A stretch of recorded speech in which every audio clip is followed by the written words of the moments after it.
उदाहरण मैं आपको दूंगा। उस उदाहरण से आप समझ जाएंगे कि हम अपने घर में हम सब गृहस्थी कैसे रहे।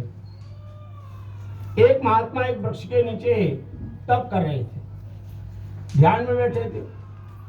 उस पक्षी उस पेड़ को बैठे तो उन्होंने बीट कर दी। अब ये कथा है समझने के लिए, इसका जो रस है उसका सार है वो समझना है। अब महात्मा ने देखा ये बीट कर दिया पक्षी ने। उस महात्मा ने पक्षी की ओर देखा क्रोध भरी दृष्टि से, तो महात्मा के क्रोध से वो पक्षी भस्म हो गया। अब महात्मा का अहंकार हो गया, मैं किसी को भी क्रोध से देखूंगा तो मेरे क्रोध से भस्म हो जाएगा। अगले दिन वह महात्मा भिक्षा लेने के लिए नगर में आए तो किसी धार्मिक पूज्या माता जैसी आप दिव्य माताएं ऐसे किसी माँ के घर पहुंचे और महात्मा ने कहा माँ भिक्षाम देही। तो माँ ने कहा महात्मा जी प्रतीक्षा करो, मैं अपने बच्चों की और पति की थोड़ी सेवा में हूं, अभी भिक्षा लेके आती हूँ, थोड़ा सा रुकिए। अब महात्मा में धैर्य ही नहीं था। महात्मा थोड़ी देर बाद माँ जैसी आई, महात्मा ने क्रोध भरी दृष्टि से माँ को देखा तो माँ हंसते हुए बोली महात्मा जी मैं आपके आश्रम की पेड़ की चिड़िया नहीं हूं जो क्रोध से भस्म हो जाऊंगी। अब इस बात को सुनते ही महात्मा आश्चर्यचकित हो गए। इस घर में रहने वाली माँ को आश्रम की घटना का कैसे पता लग गया? तो वो महात्मा ने कहा माँ आपकी चरण कहाँ है, मैं आपके चरण वंदन करना चाहता हूँ। आपकी तपस्या का रहस्य क्या है? आपने घर बैठे हुए मेरे आश्रम की घटना को जान लिया। तो माता उस माँ ने क्या कहा, महात्मा जी ये बताओ आपके आश्रम में कौन कौन रहता है? बोले मैं अकेला रहता हूँ और कोई नहीं है आश्रम में। महात्मा ने चिंतन किया, हाँ एक और है। बोले कौन? तो मेरे भगवान है वहाँ, मैं हूँ और मेरे भगवान है, दो ही लोग हैं बस। क्या दो ही हैं? तो मुझे माँ ने कहा पर आपसे तो बड़ी मैं हूँ, मेरे घर में मैं रहती हूँ, मेरे सास ससुर रहते हैं, मेरे पति रहते हैं, मेरे बच्चे रहते हैं, मेरी जेठानी रहती है, मेरी देवरानी रहती है और आप जैसे महात्मा भी आते हैं। तो आपका घर बड़ा कि मेरा घर बड़ा? महात्मा ने कहा घर तो आपका ही बड़ा है। तो जिसका घर बड़ा, जिसके सदस्य बड़े वो बड़ा, आप तो अकेले ही हो। और भगवान वहां भी है तो भगवान तो यहाँ भी है, हमारे घर में भी है। अब तो तुम अकेले रह गए, बढ़िया कितने लोग हैं, आप किसकी सेवा करती हो?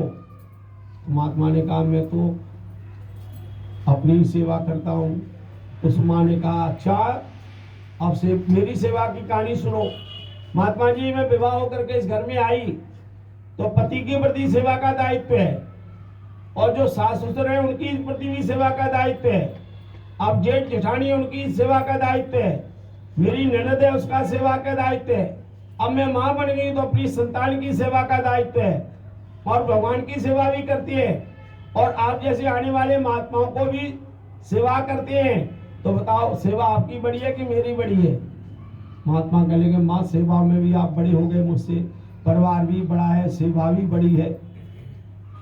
अब उस माँ ने तीसरी बात कही, महात्मा जी अब बताइए आप चिंतन करो, इतना बड़ा सेवा धर्म है, सेवा धर्मा परम गहना योगी नाम अपिगम्य। गृहस्थ के अंदर सेवा धर्म सबसे बड़ा है और सेवा में मैं कभी अभिमान नहीं करती। सेवा के आगे एक शब्द है प्रेम। मैं प्रेम से सेवा करती हूँ, भक्ति के साथ सेवा करती हूँ। और सेवा का अंतर है, मेरे आंखों के सामने जब पति होते हैं तो उनके लिए क्या सेवा करनी है मुझे, सास ससुर मेरे आंखों के सामने आते हैं उनके लिए क्या सेवा करनी है मुझे पता है, और मेरे अपने बच्चे सामने खड़े होते हैं उनके लिए क्या सेवा करनी है मुझे पता है। और आप जैसे महात्मा आ गए तो मेरी दृष्टि उन पर पड़ती है तो उनके लिए क्या सेवा करनी है, ये मेरी दृष्टि और प्रेम की भावना से जुड़ा हुआ है। इसमें भी मैं बड़ी हूं ना आपसे? महात्मा ने कहा हाँ माँ आप इसमें भी मुझसे बड़ी हो। लेकिन महात्मा को उस माँ ने चौथी बात कही, माताओं महात्मा जी अकेले रहते हुए भी इतना अहंकार आ गया, इतना क्रोध आ गया कि आपने क्रोध से बख्शी को भस्म करने की भावना आप में आ गई।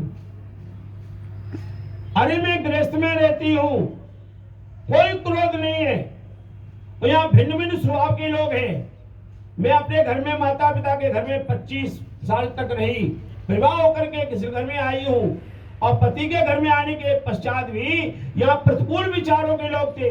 इस घर में मेरा जन्म नहीं हुआ, मेरा जन्म तो अपने माता पिता के घर में हुआ, और पति के घर में आकर के अपना घर बनने में बहुत समय लगता है, बहुत वर्ष लगते हैं। माता जानती हैं, लगते हैं कि नहीं? इतना समय लगता है। ये मेरा अपना घर है, और विपरीत स्वभाव के लोग हैं। उन विपरीत स्वभाव के लोगों को अपना बनाने में वर्षों की साधना लग जाती है। उसके लिए मुझे अपना अभिमान त्यागना पड़ता है। एक बार सब माताएं अपने लिए ताली बजाओ।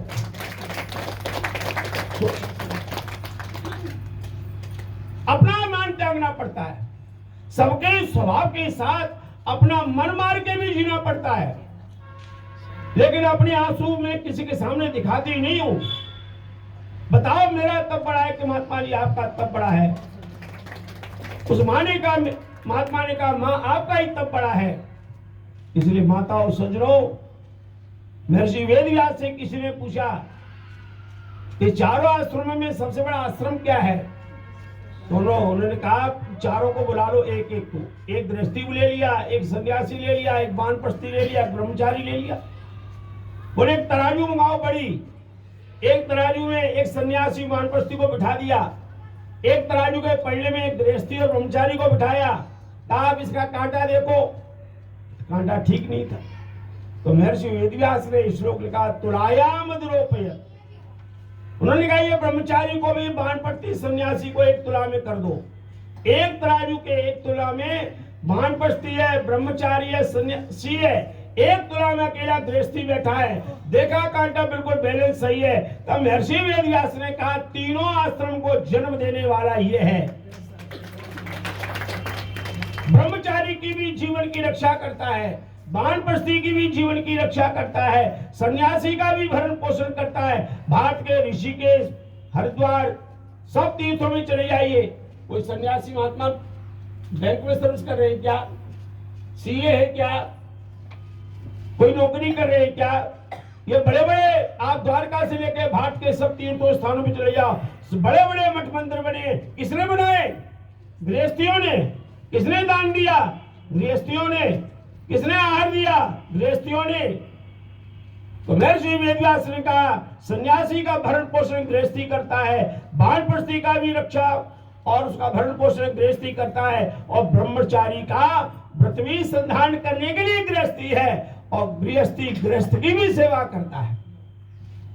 आप बताइए, उनका इस गृहस्थ धर्म की सबसे बड़ी जय। माता और सज्जनों, संस्कार विधि में ऋषि दयानी महाराज ने गृहस्थ धर्म की महिमा लिखी है। आप में से कितने माताओं बहनों ने आज तक गृहस्थ आश्रम संस्कार विधि में से पढ़ा है? कोई हाथ खड़ा कर सकता है?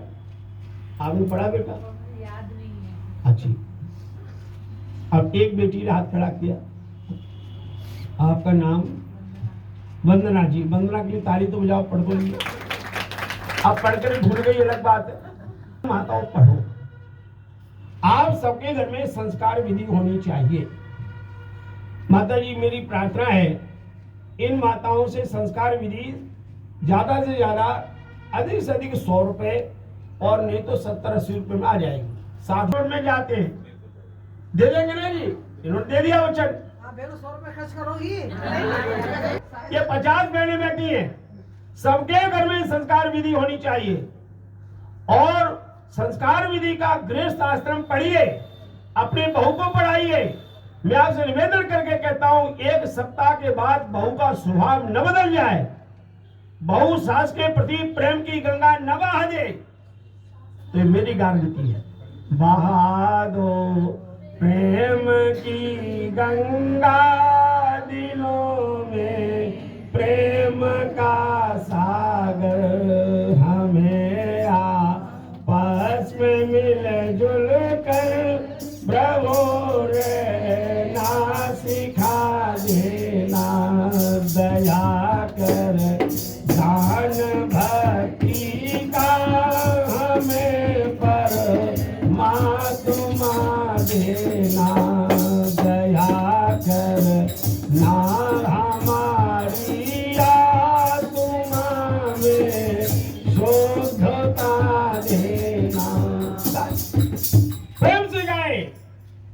माताओं प्रेम के साथ गाइए। मैं आपसे निवेदन करना चाह रहा हूं, उस महात्मा ने उस माँ की वंदना की। धन्य है माँ, भारत की माताएं इस प्रकार की माताएं हैं। महात्मा चढ़ने लगे तो महात्मा से उस माँ ने एक बात कही, महात्मा जी अभी तो आपने एक माँ की महिमा देखी है, आप पुत्र की महिमा भी देखना चाहते हो तो इसी नगर में एक धर्मव्यास नाम का बालक है, जरा उसको जाके देख लो, आपको पता लग जाएगा कि आपसे बड़ी भक्ति उस पुत्र की है। महात्मा ने कहा अच्छा, अब तो आश्रम बाद में जाऊंगा, पहले उसी के पास जाता हूं। जैसे ही ये महात्मा उसके पास पहुंचे, वो अपना व्यापार करता था, उसकी दुकान थी। बालक ने देखते ही कहा महात्मा जी उसी माँ ने भेजा है मेरी परीक्षा लेने के लिए आपको। अब महात्मा तो आश्चर्यचकित हो गए, ये बालक बड़ा विचित्र है, देखते ही सब पता लग गया। बोले बेटा आपको मेरे आने का कारण कैसे पता लग गया, आपको ये विद्या कैसे आ गई? तो उस बालक ने माता को क्या कहा, महात्मा जी आप मेरी विद्या का रहस्य जानना चाहते हैं ना, ये विद्या मुझे कैसे आ गई, तो आपको मेरे घर चलना पड़ेगा।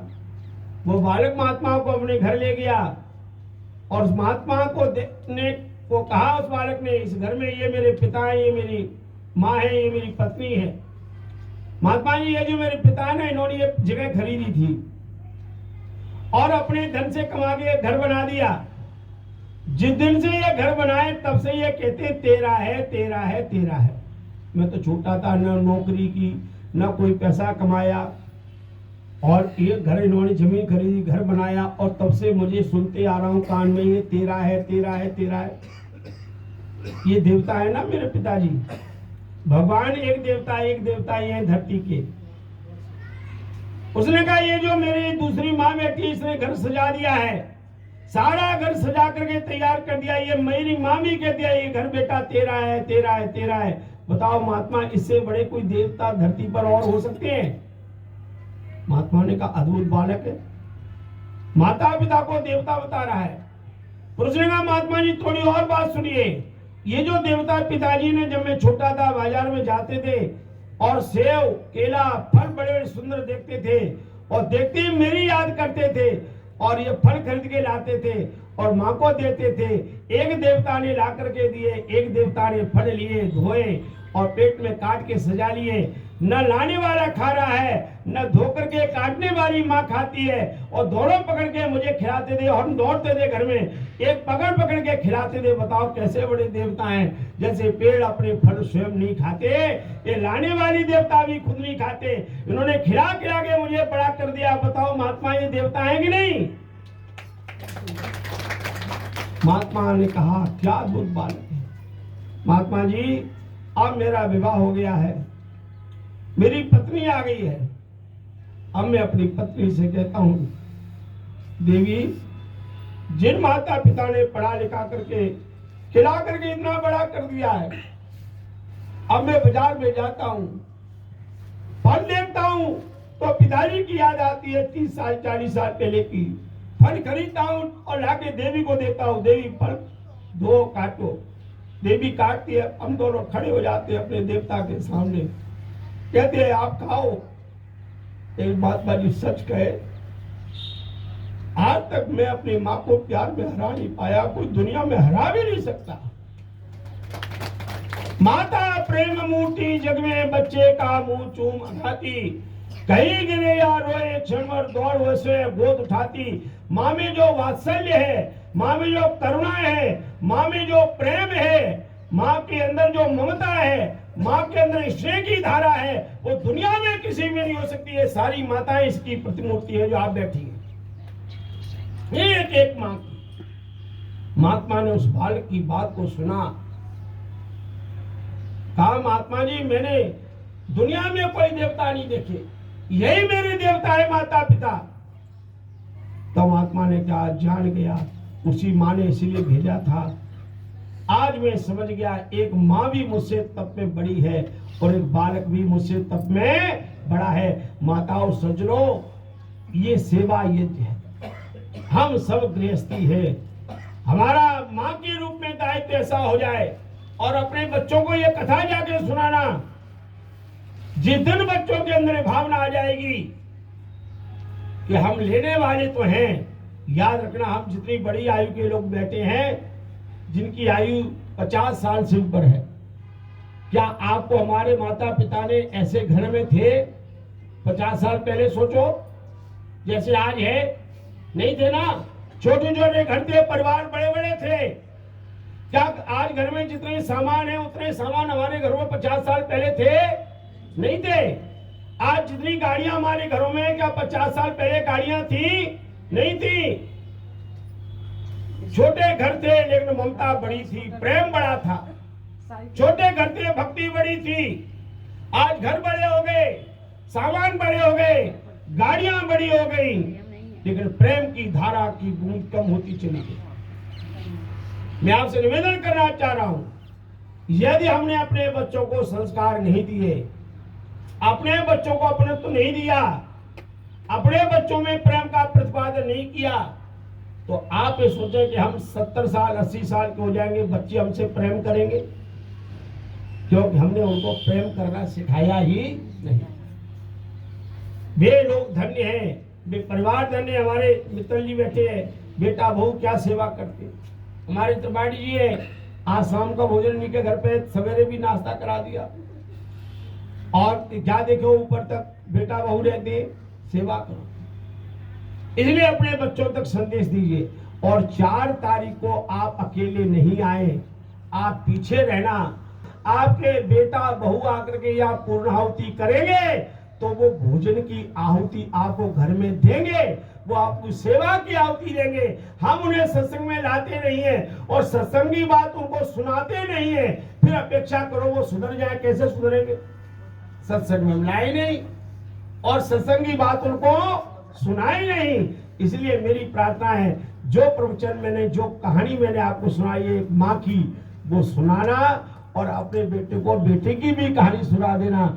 फिर देखो आपके बेटे और बहू भी उसी बालक की तरह से श्रेष्ठ गुणों को धारण करेंगे। आइए 2 पंक्तियां गाते हुए अपनी वाणी को विराम दें।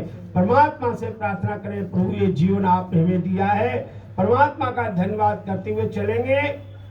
तूने अदा की मुझे जिंदगानी, मगर तेरी महिमा मैंने न जानी। तूने अदा की मुझे जिंदगानी, मगर तेरी महिमा मैंने न जानी। कर्जदार तेरी दया का वेतना, कर्जा चुकाने के काबिल नहीं हूँ। कर्जदार तेरी दया का वेतना, कर्जा चुकाने के काबिल नहीं हूँ। तेरी मेहरबानी का है बोझ इतना, जिसे मैं उठाने के काबिल नहीं हूँ। तेरी मेहरबानी का है बोझ इतना, जिसे मैं उठाने के काबिल नहीं हूँ। आ तो गया हूँ मगर जानता हूँ, मैं तेरे दर पे आने के काबिल नहीं हूँ। मैं आ तो गया हूँ मगर जानता हूँ, मैं तेरे दर पे आने के काबिल नहीं